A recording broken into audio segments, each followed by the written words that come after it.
Yo, it's your boy MK. I'm an up and coming artist out of Derby. We're gonna get some footage, tell you a bit about me, my story, my music, where I come from, why I got into the music, and everything else in between. So let's giddy go. Don't talk nonsense, Champions League or conference. Charles on Bronson, Cali like we came from Compton. Get down to no pens to the coop tin. Pop bottles and wheelies easy. Got You know how long I've been doing it? I've been doing this ages, different places, bait with the faces. No cake for the haters, my girl Victoria, sponges off pagans. And wheelies easy, got more mice than a genie. See me, food for the cats, no dreamies. Bringing the moolah, we don't do the freebies.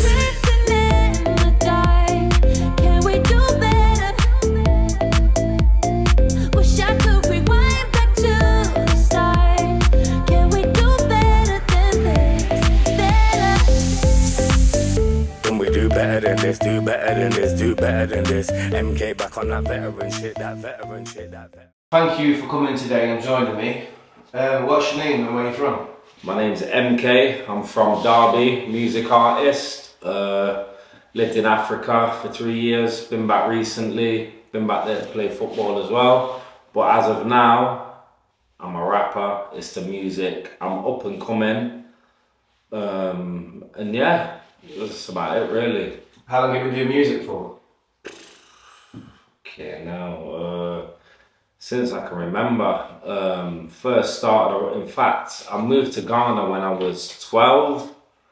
And I remember I had a jotter, and I wrote my first piece in that jotter when I was 12. So the first verse I actually wrote was when I was 12.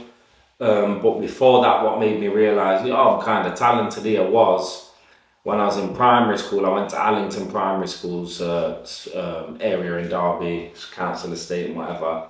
I never forget, bro, was writing poems. This was in year 5, maybe year 6, was writing poems. And I remember I wrote this poem.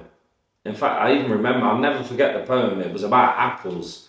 And the poem was, imagine I'm only 11, 12 when I wrote this poem. It was apples red. No, what was it, Lee? Apples green, apples red, apples just above my head. Sometimes I can't wait till seasoning. Sometimes I don't see the meaning. Why were apples made just green and red? Short, sweet, simple, effective. So anyway, wrote my poem, took it to the teacher to get graded, and she's graded them and whatever. I've got my book back, and you know what I said in the book? What was so disheartening? This sounds very familiar. So in my head, I knew in my heart of hearts, I didn't, I'm only 11, 12 years old. I don't write poems. I don't read poems. Like, we got asked to do a task. I've done the task, but for them to be told that it's been heard before. So are you now implying that I've cheated and I've heard that poem somewhere before and I've put it? So to me, it was disheartening, but at the same time, it was like, I was thinking, well, it must be a good poem if you think I've stolen it from an author, So yeah, that was kind of my first poem, but that's what kind of led me into doing the music more. Like I said, I went to Ghana when I was a kid.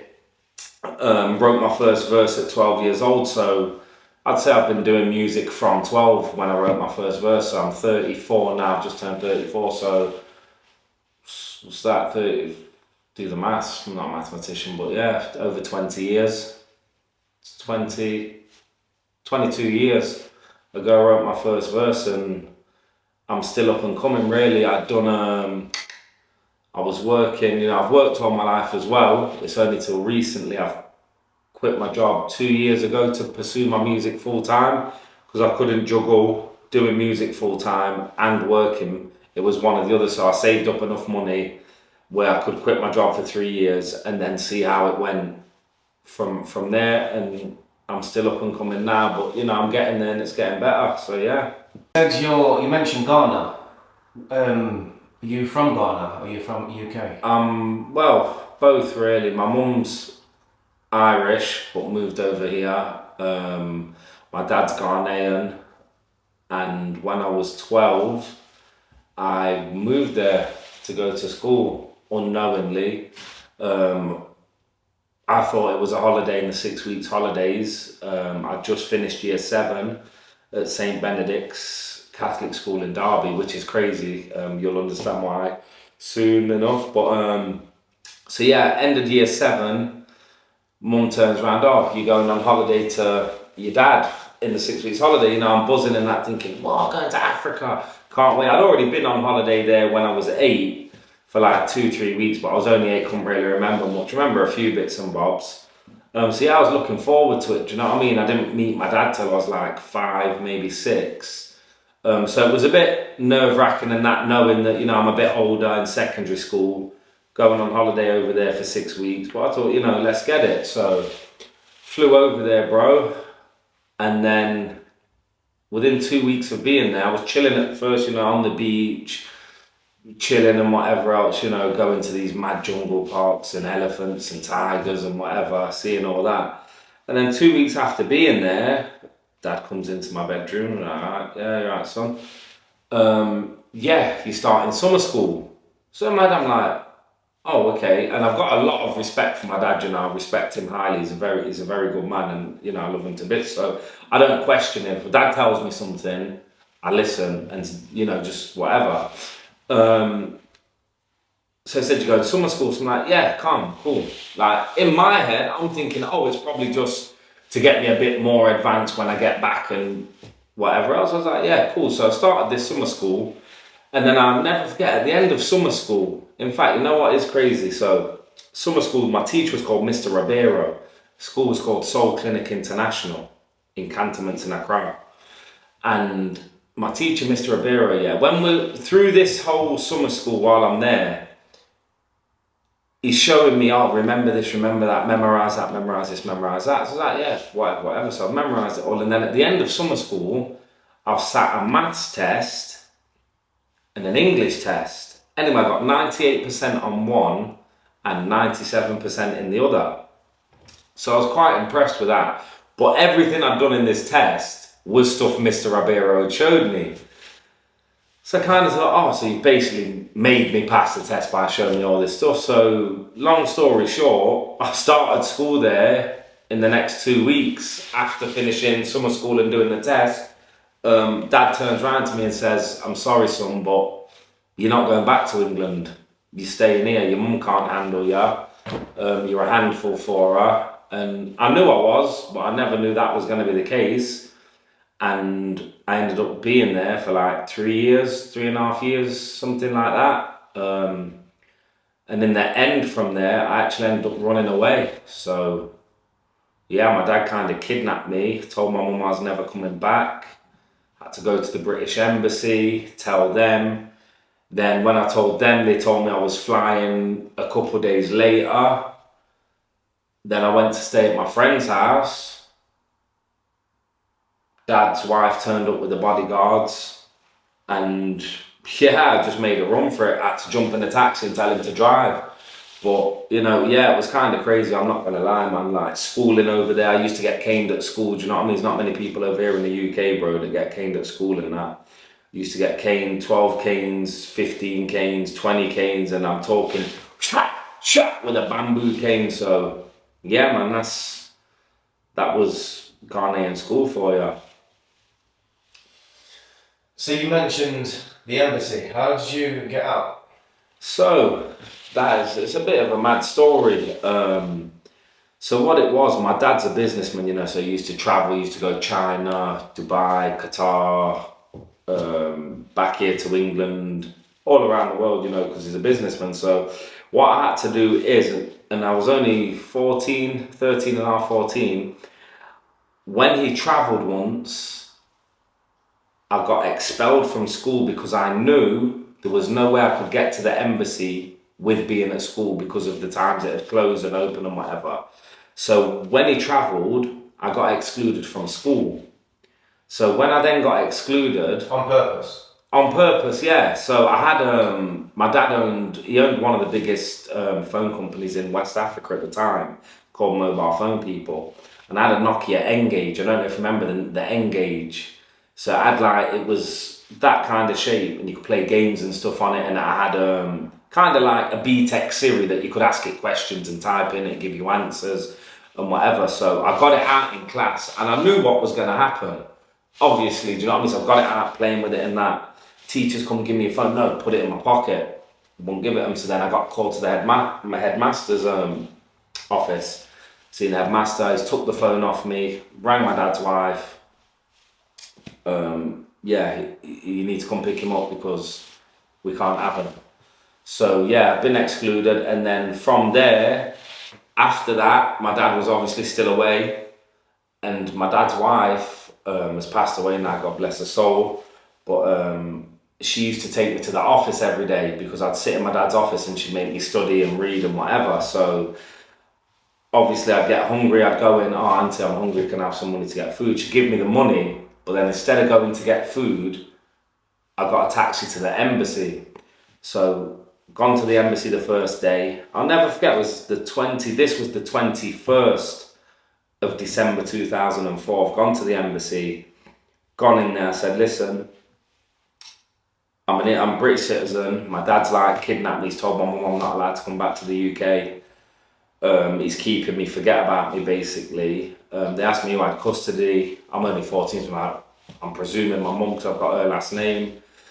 There's like, okay, cool. We'll give her a ring. I gave them my mum's number because I knew it off by heart. It was like, we'll give your mum a ring. Is there any chance you can make it back tomorrow? Obviously, I've already got the pattern, do you know what I'm saying? Because I know, get my food money off my auntie when I go to the shop. Get the taxi. I was like, yeah, kosher, cool. So the next day, same thing. Auntie, I'm hungry. Can I have some money to get food? She gave me the money. Got a taxi to the embassy. At the embassy now, so that would have been the 22nd or the 23rd, whatever. They're like, you're flying tomorrow.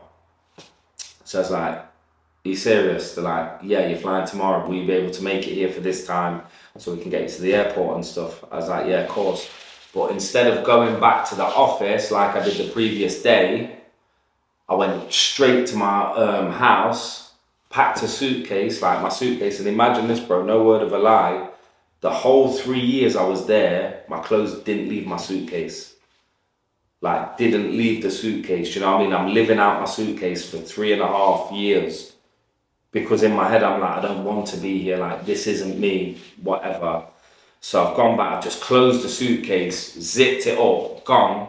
But then the housemaids were there and the houseboy was there, and then my dad's wife's mum was there cooking. And she's like, hey, Michael, you shouldn't be here, what are you doing here? They're all going off, do you know what I mean? Think I'm going mad, ran out, jumped back in the cab and cut to my friend's house. So I'm at my friend's house now, yeah, chilling, all good vibes in with my friend and whatever. No one knows where I am apart from me and my friend. And obviously my friend's parents and whatever. So, yeah, the next morning I woke up, can hear loads of commotion and shouting going off. I'm like, what? What's that? And then I clocked straight away, it's my auntie's voice, my dad's wife. Can hear the bodyguards, my brother's out there, my older brother, my younger brother, they're out there as well. But the way my friend's house is positioned, it's like he had a shop. His name's Jerry, hold tight him every time anyway. But there's a shop at the front. So there's a shop there at the front, and then it comes round into his compound. But I don't know if you know about like African house and whatever, but they've got bars on the windows. So I couldn't get out a window because there's bars on them, and they've got the latch thing where the shutters come open on the windows. The only way out of the house, he had 3 doors on this side of the house or the shop. The way the bodyguards and my dad's wife are positioned, they're on the corner here. They already know that if they stand there, they will see me come out one way or the other. So my friend's mum is saying, oh, just give him a few days, you know, he's not himself, like, blah, blah, blah, just let him stay here, he'll be okay. Because she knew I was flying back that day.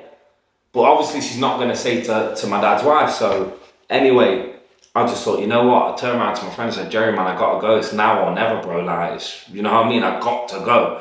So I've just started out one of the side doors, yeah, look, they've all seen me.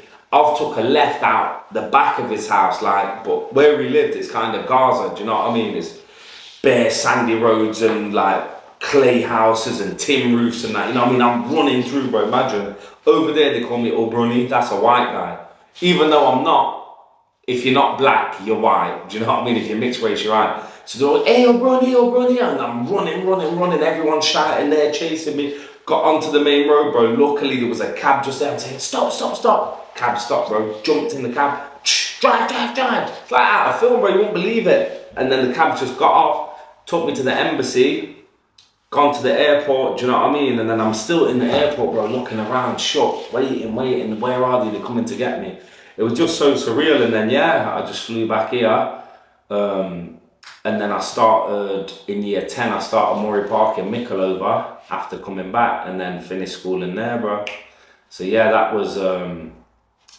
that was what happened coming back. And then I went back when I was 21 to play football, got offered a professional contract at Marseille in France, didn't end up going to other family stuff that was going on back here.